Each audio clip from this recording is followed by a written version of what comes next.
ज़्यादा कुछ ना साहब की बाणिए से सुने हैं हम। शिव शिष्य होने के लिए शिव से दया मांगे, एक ही लाइन में शिव शिष्य होके खाती हमने किसी से दया ही मांगे के। काहे कि साहब बोलते हैं कि बिना गुरु की दया के कुछ नहीं है। अगर हम शिव से दया भी मांग रहे हैं ना तो उनकी दया है तो ही मांग रहे हैं। साहब एक बार बोल रहे थे कि अगर कभी आपको मतलब महादेव याद आ रहे हैं तो इसका मतलब ये नहीं कि आप उनको याद कर रहे हैं, वो आपको याद करते हैं तो ही आप उनको याद करते हैं। यानी कि इतना लोग बढ़न दुनिया में, इतने लोग बा, हर कोई तो शिव शिव ना भजे थे और कुछ लोग पूरा रमल बा उनकरे में डूबल बन ना लोग। तो महादेव के दया होला, गुरु के दया होला तभी लोग महादेव के ओर बढ़लन। गुरुदेव कहलन साहब कि गुरु का कार्य ही है कि वो अपनी दया से आप में आवेश पैदा करता है कि आप अपने आराध्य की ओर जाएंगे। तो इसका मतलब कि जब हमारे शिव गुरु होंगे तो हमें वो आवेश पैदा करेंगे कि हम शिव की ओर जाएंगे। तो शिव शिष्य होने के लिए हमें दया मांगनी है। हमको तो इतना ही पता है कि दया ही मांगनी है शिव शिष्य होने के लिए, क्योंकि हम शिव शिष्य हैं नहीं। साहब बोलते हैं कि साहब तो खुद को ही बोलते हैं कि एक बार जान लीजिए कि मैं हरेंद्रानंद शिव का चेला नहीं हूँ। वो बोलते हैं ऐसा, लेकिन वो तो शिव हो चुके थे। कि कहते हैं साहब कि जिसको गुरु बनाइएगा, जैसा आप गुरु बनाइएगा वैसा आप बनिएगा। गुरु अपने चेला को अपने जैसा बनाता है। एग्जाम्पल देते हैं कि अगर आप दर्जी को अपना गुरु बनाइएगा तो अच्छा सिलाई करिएगा, मतलब अच्छे दर्जी बनिएगा। और शिव को गुरु बनाइएगा तो शिव जैसा बनिएगा। तो शिव जैसा मतलब उनके जैसा, मतलब रंग रूप ये सब नहीं होगा, यानी कि गले में नाग या फिर ये सब तो नहीं होगा। उनके जैसा हमारा मन होगा, हमारा आचरण होगा। और शिव को एक बार हम लोग देख लेते हैं शिव कैसे हैं। हर कुछ त्याग के बैठे हैं ना हिमालय पर। उनके पास क्या है? लोग बोलते हैं भिखारी है वो, यानी कि कुछ नहीं है उनके पास और सब कुछ देने वाले वही हैं। सबसे बड़े दानी हमारे महादेव कहे जाते हैं, सबसे बड़े दयालु हमारे महादेव कहे जाते हैं। तो यानी कि हमें शिव अपने जैसा बनाएंगे, हमें दया करना सिखाएंगे और हमारा आचरण अपने जैसा बनाएंगे। यानी कि हमें भी लोभ नहीं रहेगा धन दौलत का। हम भी अगर हमारे पास कुछ ना भी हो ना तो भी हर कुछ होने का भाव रहेगा। एक बार बरखा दीदी कह रही थी चर्चा में कि एक शिव के चेले को देखिएगा ना तो उसके पॉकेट में 1 रुपया नहीं रहेगा, फिर भी उसके तेवर देखिएगा तो लगेगा कि अमीरों से अमीर है वो। उसका तेवर केवल इसलिए होता है क्योंकि वो शिव का चेला है। उसको देखते ही लगेगा कि नहीं ये गरीब नहीं, ये बहुत अमीर है। ये बरखा दीदी का वाणी है। और साहब कहते हैं कि महादेव के करीब जाने के लिए 3 सूत्र, यानी कि 3 सूत्र जो है ना ये माध्यम है महादेव के करीब जाने का। दया मांगिएगा, महादेव को याद कीजिएगा, चर्चा कीजिएगा, महादेव को याद कीजिएगा, नमन तो महादेव को प्रणाम है। तो शिव के करीब जाने के लिए 3 सूत्र दिया गया है। काहे कि जिसके बारे में हम लोग ज़्यादा बातें करेंगे उनसे लगाव होगा ही। कहते हैं साहब कि अगर यूं ही हमसे रोज़ मिलते रहें तो एक दिन प्यार हो जाएगा। और यदि हम लोगों को शिव से प्यार हो जाए तो कुछ चाहिए ही नहीं। यानी कि अगर मान लीजिए एक बार बोले थे साहब ही पूछे थे कि अगर तुम्हारे सामने अगर साहब मतलब महादेव आ गए तो तुम क्या मांगोगे? तो कुछ किसी ने कुछ कहा होगा तो बोले थे साहब कि जब वो आ ही जाएंगे तो मांगने के लिए बचेगा ही क्या। अगर हमारे सामने महादेव आ गए तो हम सोचेंगे क्या मांगे उनसे। तो अगर वही आ जाएंगे तो हमारे पास बचेगा ही क्या मांगने के लिए। जब शिव ही हमें मिल जाए तो क्या चाहिए हमें? अब कुछ नहीं चाहिए।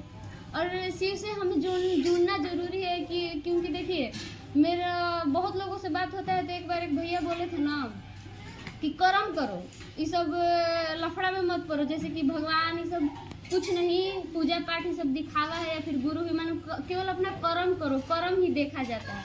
तो हम बोले कि भैया सही बात है, कर्म देखा जाता है, लेकिन हमको सही कर्म करना सिखाएगा कौन? हमें ज्ञान देगा कौन कि तुम कर्म अच्छा करो?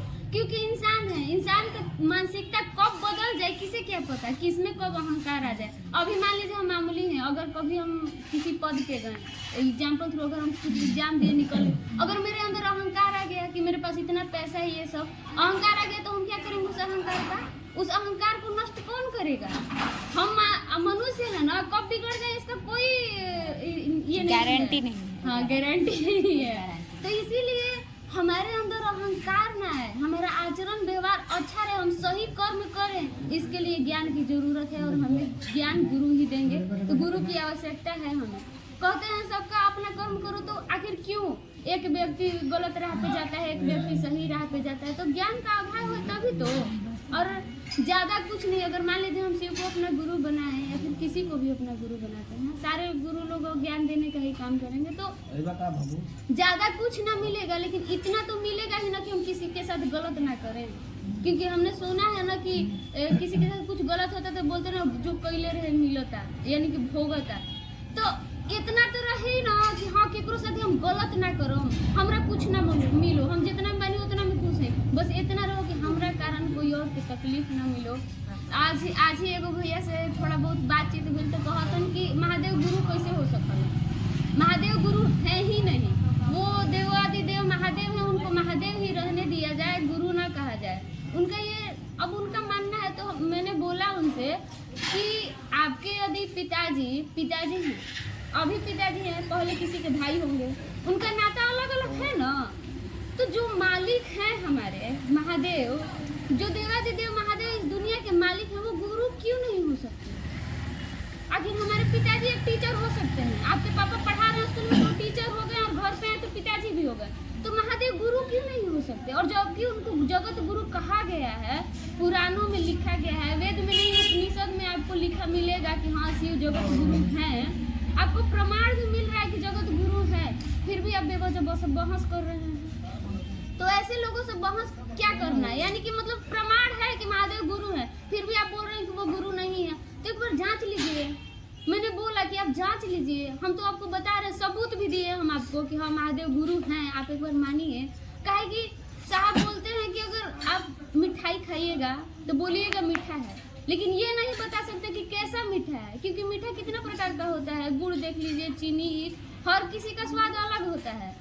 तो आप जब खाइएगा तो ही पता चलेगा कि इसका स्वाद कैसा है, आप बता नहीं सकते।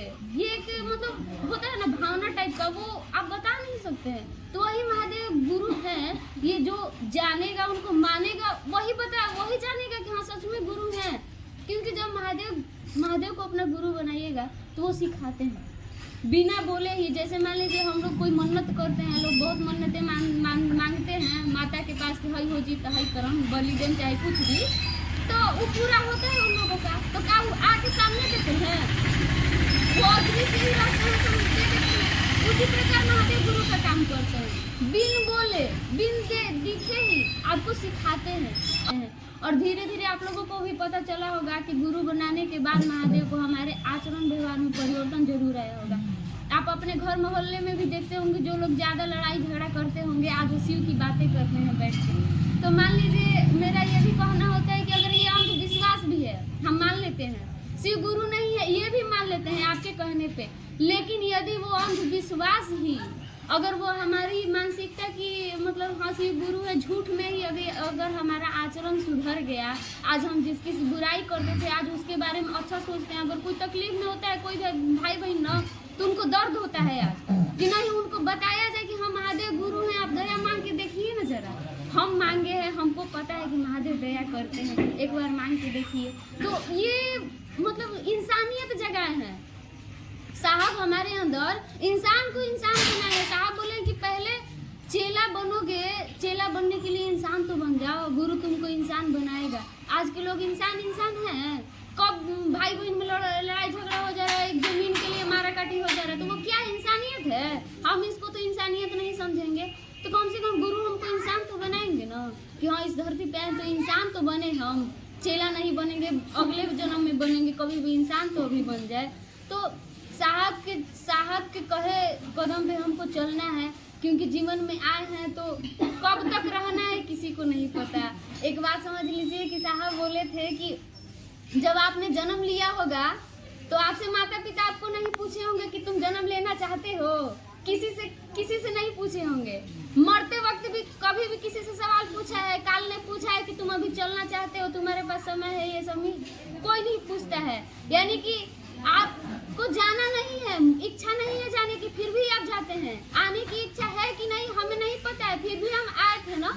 तो यानी कि जाने और आने सबसे बड़ा समय है यही, सबसे बड़ा हमारे जीवन का घटना। इस पे हमारा कोई जोर नहीं है, कोई जोर नहीं। तो बीच की क्रियाएं जो हो रही है, जो काम हो रहा है, उस पे हमारा जोर कैसे हो सकता है? जरा हम सोचे तो कैसे हम मान लें कि ये काम हम करते हैं।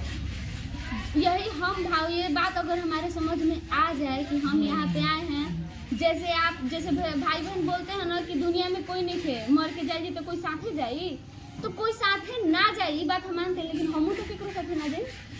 अगर कोई हमारा अपन व्यक्ति अगर चल रहे तो हम भी तो ओकरा साथे ना जाए। यानी कि हमारा कोई नहीं है तो हम भी किसी के नहीं है, यहाँ कोई किसी का नहीं है, हम भी किसी के नहीं है। तो यही बात सोचना कि हम किसके हैं, क्यों आए हैं यहाँ पे आखिर, और क्यों जाना पड़ता है, मालिक ने क्यों भेजा है यहाँ पे। ये जानने का प्रयास हमें करना है, गुरु से जुड़ना है, और ये हमें गुरु ही बताएंगे, ज्ञान हमें गुरु ही देंगे। तो उनसे जुड़ने का प्रयास करना है। यहाँ आए हैं, और वैसे भी कर्ता भाव हमारे मन से जब हट जाएगा ना तो सब कुछ ठीक रहेगा। अगर कुछ दिक्कत भी हुआ ना तो बस मालिक की मर्जी थी, यही हम सोच के सुकून से रहेंगे। क्योंकि हमारे देखिए, हमारा शरीर है ना, हाथ पे हमारा जोर है ना आँखों पे जोर है। कभी भी अगर हमारा आँख भी खराब हो जाए तो डॉक्टर ठीक करते हैं तो ठीक करते हैं, नहीं हुआ तो नहीं हुआ, इस पे कोई जोर नहीं है हमारा। हमारे शरीर के अंग पे किसी पे कुछ जोर नहीं है। यानी हम अपने शरीर के मालिक नहीं हैं, किसी भी काम के मालिक नहीं है। तो हमें ये सोचना है कि जो भी हो रहा है वो मालिक की मर्जी से हो रहा है, हम नहीं कर रहे हैं। अपनी दीदी आई थी ना तो बोली थी ना कि ये कर्म फल क्या होता है। तो कर्म फल क्या होता है, तो जो करते हैं हम, वो जो मिलता है उसको फल कहते हैं। जैसे एग्जाम्पल दी थी कि धान रोपिएगा तो आपको धान ही मिलेगा। तो वही जैसा हम कर्म करेंगे वैसा हमको मिलेगा। बुरा कर्म करेंगे बुरा फल मिलेगा, अच्छा कर्म करेंगे अच्छा फल मिलेगा। तो जब करते हैं, अब बुरा कर्म फल सुना है ना हमने कि कर्म फल हमारे गुरु काटते हैं। तो इसका मतलब ये नहीं कि सारा जो, जैसे कि मान लीजिए साहब एक एग्जाम्पल देते हैं बीज का। अगर कोई बीज आप लाएं और उसको भूंज दीजिएगा तो वो पनपेगा नहीं, मतलब उसका पौधा नहीं होगा। लेकिन जो भूंजा हुआ है तो उसको तो भोगना पड़ेगा ना। सारे कर्म फल नहीं काटेंगे हमारे गुरु, लेकिन हाँ इतना भी साहब बोले हैं कि उस कर्म फल में आपके साथ रहेंगे महादेव। यानी कि अगर कोई घटनाएं हमारे साथ घट रही हैं, आज दुख में हैं, तो हमारे साथ महादेव भी दुखी हैं। इसीलिए बोला जाता है कि अगर तकलीफ की घड़ी आती है ना तो महादेव को आप छोड़िए नहीं। कहते हैं साहब कि अगर कुछ हुआ, घटनाएं हमारे साथ घटी, तो क्या हम खाना छोड़ते हैं? यहाँ तक कि एक और बात सोचिएगा कि घर के जो कुल देवी देवता होते हैं, जिनके घर वर्षों से पूजा जाता है, उनको तक नहीं छोड़ता लोग, उनकी पूजा करता है। तो क्यों नहीं बोलता है कि हाँ हम पूजा ना करो, आप ही के कारण हो गया। चर्चा ही क्यों छोड़ दें हम? लोग तुरंत बोलते हैं ना कि नहीं हम चर्चा नहीं करेंगे, चर्चा छोड़ देते हैं। तो चर्चा ही क्यों छोड़ा आपने? आप उसी पे ब्लेम क्यों दे रहे हैं? आप अपने कुल देवता को भी छोड़ दीजिए, उनको तो बरसे से पूज रहे हैं आप। तो फिर उनको नहीं छोड़ा आपने, महादेव को छोड़ दिया। महादेव इतने बुरे हैं। और महादेव से कभी जुड़ के देखिएगा ना तो लगेगा कि नहीं, सुख दुख हर पल महादेव हमारे सामने। और दुख, साहब बोलते हैं कि दुख की घड़ी में महादेव की दया जो होती है वो तीव्र हो जाती है। और दुख में भी साहब बोले हैं ना, आओ चलो शिव की ओर में एक लाइन लिखे हैं साहब कि जब अधिक संकट आए ना तो आपको एक बात मन में सोचना है कि जो महादेव जी हैं वो जगत पिता है। जगत पिता यानी कि हम सभी के पिता हैं, और वो किसी के साथ दो भाव नहीं करेंगे, कभी भी दो भाव नहीं करेंगे। अगर आपके साथ गलत हो रहा है तो वो भी मजबूर है। हमारे कुछ कर्म होंगे बुरे जिसके कारण ये घटनाएं घट रही है, तो यही सोच के कि हाँ ये मालिक की मर्जी है, आज ना या कल ठीक हो जाएगा, हमारे कर्मों का फल है। तो यही सोच के साहब के साथ रहना है। और साहब से अच्छा चीज़ किसी ने दिया नहीं दिया है हमें। साहब ने जो दिया हमें बहुत अच्छा चीज़ है जीवन में। अब हम मतलब होता है ना कि अगर घर पे कुछ काम भी हो या फिर कुछ भी हुआ भी हो तो लोग बोलते हैं नहीं महादेव की चर्चा में चलते हैं हम। और इतना अच्छा से परिवार जो है हम लोगों का अच्छा बन गया, शिव के परिवार के जैसा। शिव का परिवार हम लोग देखते हैं ना, बाघ है, बैल है, सब लोग साथ में रहते हैं, बिल्कुल अच्छे से शांति से, कोई लड़ाई झगड़ा नहीं। तो शिव के जो भी शिव शिष्य हैं हमारे, उनके परिवार में कभी भी जाइएगा ना तो ये शांति मिलती है हमें देखने को। अब वो झगड़ा, वो लड़ाई नहीं होती है जिससे लोग बोलते हैं घर में कुरकुर हो रहा है, तो वो अब नहीं होता है। साहब की दया है, हमारे महादेव की दया है, और साहब के कहे हुए नक्शे पे चलना है हमें, क्योंकि साहब के जीवन में भी बहुत कठिनाई आई थी। साहब बोलते हैं कि मैंने जब शिव को गुरु बनाया था, किसी को नहीं पता मेरे जीवन में क्या तूफान आया था, क्या उथल पुथल मची थी उस टाइम मेरे जीवन में, किसी को नहीं पता। और हमें सच में नहीं पता है कि साहब की जो भी घटनाएं हमको पता है वो बहुत सोचने वाली बात है। कितनी बड़ी बड़ी घटनाएं साहब के साथ घटी हैं। ये एक ही बात सोचिए ना, जो नीलम दीदी थी, उनका जब देहांत हुआ था, उनका क्रियाक्रम करने के बाद ही साहब गाड़ी लेके जोड़ाम में निकले थे ना। उतना बड़ा दिल था साहब का, वो क्यों नहीं चाहते तो नीलम दीदी को बचा सकते थे ना, लेकिन उन्होंने साहब महादेव के खिलाफ नहीं गए और उन्होंने चर्चा नहीं छोड़ा। साहब ने बहुत कुछ किया है हमारे लिए, और साहब का एक ही संकल्प है कि इस दुनिया का हर एक पत्ता शिव को अपना गुरु बनाए। तो उनके संकल्प में हम लोगों का एक छोटा सा योगदान रहे। साहब कहते हैं बस आप प्रयास कीजिए, क्योंकि हमारा कोई औकात नहीं है किसी को हम चेला बना सकें, क्योंकि किसी को चेला केवल गुरु बनाते हैं। अगर हम सोचते हैं कि बात कर रहे हैं तो हम उनको चेला बना रहे हैं, तो ये गलत सोच रहे हैं। वो साहब करते हैं, हम लोग बस प्रयास करते हैं, लेकिन प्रयास हमको करना ही है, क्योंकि प्रयास ही नहीं करेंगे तो होगा कैसे। प्रयास हमारा रहेगा और काम महादेव का रहेगा, तो महादेव ही चेला बनाते हैं। और साहब कहते हैं कि इस जीवन में यदि आप आए हैं तो किसी का आपके कारण भला हो जाए, यदि शिव उनके जीवन में उतर जाए, उनका जीवन शिवमय हो जाए, इससे अच्छा काम आप क्या कर सकते हैं। तो शिव से जोड़ने का प्रयास हम लोग करें, यही कहेंगे। और साहब से दया मांगते रहिए कि हाँ हम लोग शिव के चेला बन जाए। कभी ये मन में मत लाइएगा कि हम महादेव के चेला बन चुके हैं, क्योंकि साहब से एक जिज्ञासा गई थी। एक दीदी थी, बोली ना कि साहब हम इतना दया मांगते हैं, फिर भी लगता है ना कि मैं शिव की शिष्या नहीं बनी हूँ, क्या करूँ कि शिव की शिष्या बन जाऊँ, दया कीजिए। तो बोले साहब कि जिस दिन मन में ये बात आ जाएगा ना कि मैं शिव की शिष्या बन गई हूँ, उनके चेला बन गई हूँ, तो गड़बड़ है, वो वहीं से सब खत्म हो जाएगा। अगर आपके मन में ये है कि मैं नहीं बनी हूँ, प्रयास में हूँ, तो बहुत अच्छा है, आप लगे रहिए, बस यही सोचना है। कभी ये नहीं सोचना है कि मैं चेला बन चुकी हूँ। साहब बोल रहे थे, और बात सही है, क्योंकि साहब बोलते हैं जहाँ ज्ञान आता है वहाँ अहंकार भी आता है, तो अहंकार हमें नहीं चाहिए। इसके लिए नमः शिवाय जरूरी है। साहब कहते हैं 3 सूत्र जो है ना, दया, चर्चा, नमन। तो